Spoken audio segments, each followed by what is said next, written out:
Okay, so isang mapagpalang araw na naman sa ating lahat mga ka-agri. Another vlog, another video na naman tayo this morning. So yan, ipapakita natin sa inyo ngayon mga ka-agri kung ano ba ang ginagawa natin dito sa farm. So isa sa mga activities natin dito sa farm mga ka-agri is nagpapakain tayo nitong ating mga alagang kambing. So ayan, so kumukuha tayo ng grass, no?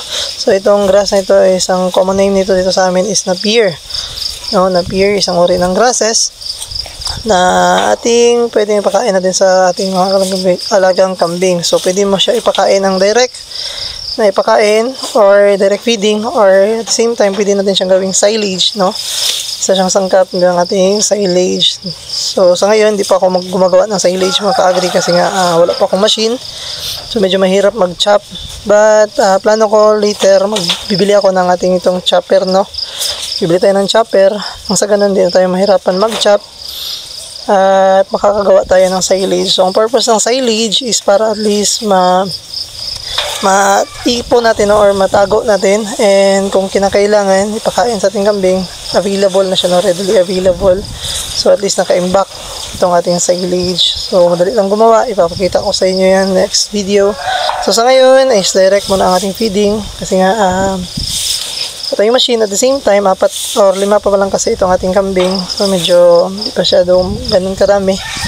So direct muna ang ating pakain. So sa ngayon, medyo makulimlim ang panahon. Actually, ang ating mga alagang kambing is pag maganda ang panahon is tinatali lang natin sila sa palibot ng farm. Especially doon sa mga farm na wala pang bakanting farm, no, na hindi pa nila pinagtamnan. So doon natin tinatali ang ating mga alagang kambing. But sa ngayon is medyo makulimlim ang panahon. So kaya kukuha na lang tayo, no? Putol tayo nitong ating napier and ipapakain sa ating alagang kambing. So ayan na nga.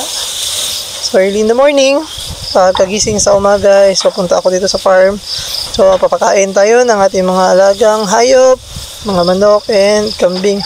So sa susunod, so after natin mapakain mga ka-agri, syempre visit tayo natin farm, ikutin ko ito siya early in the morning, and then titingnan ko kung ano ang pwede nating ipatrabaho, no, activities dito sa farm. So sa ngayon nakita ko na ang saging natin is kailangan siyang madilift pan. So tatanggalan ng dahon na naga-yellow, no, dilift natin siya. At the same time linisan natin palibot, round weeding ang tawag natin, and then abunuan, no, kasi nga sa tingin ko is ulan, taligsik na kanina. So yan ang magandang ideal na time para tayo ay mag-abono ng ating mga saging, no. So organic fertilizer ang ating ginagamit, at the same time konting synthetic, no.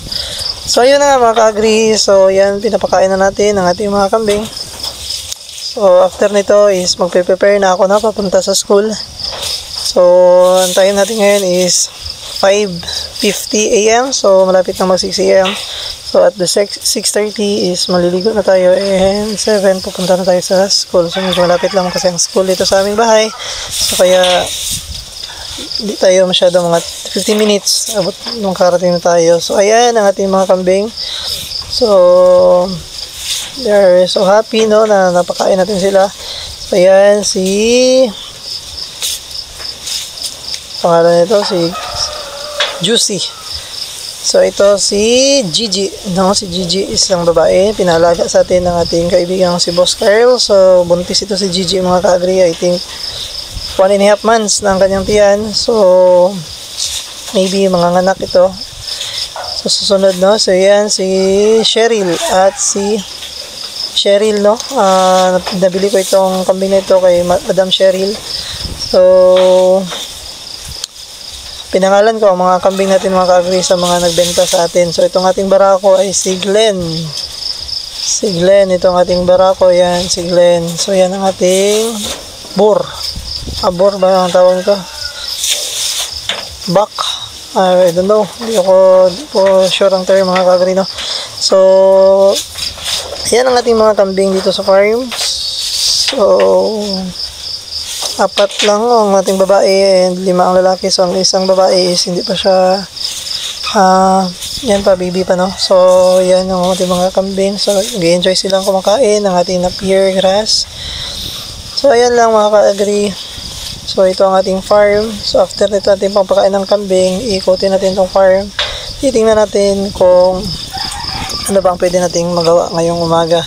So at least minamaximize natin ang ating oras. At the same time, ating farm is minamaximize din natin na mapagtamnan natin lahat. So ang palibot ng